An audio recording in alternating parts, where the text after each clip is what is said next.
After 18 years of selling houses, I began to notice that many times people choose their representation based on their connection, not necessarily based on the agent's competency.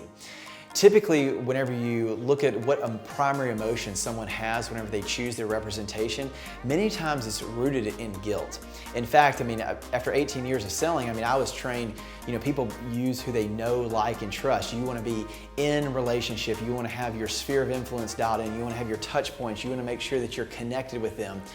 And so in our industry, because we only go to school for say 2 weeks to get our license, and there's very low coursework. I think in our state, we have 16 hours every 2 years is what we have to take to stay up to date.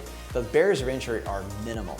So in a sense, we as an industry have very low competency. The average agent only sells 5.5 houses a year nationally. In our market, it's 5.7, which means they're not even selling a house every other month. Can you imagine if you're a baseball player in the World Series and you've only had 6 at-bats all year long? Your odds of striking out are pretty high.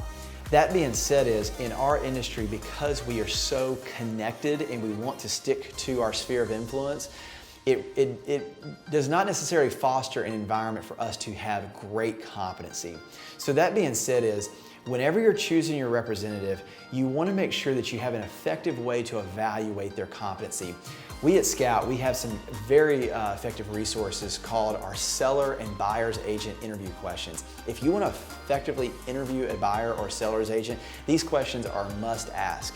Because if you're making your decision just based on who you know, like, and trust, statistically speaking, they may not be equipped to actually be able to serve you at the deepest level.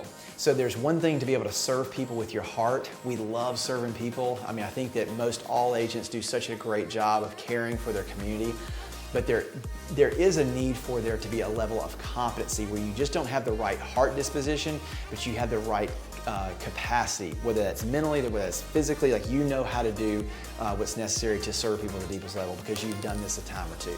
So find a way to effectively interview an agent, download our resources, check those things out, but do not fall prey to hiring someone based on, I feel guilty not using a friend, they're gonna be so upset if I don't. This is not a popularity contest.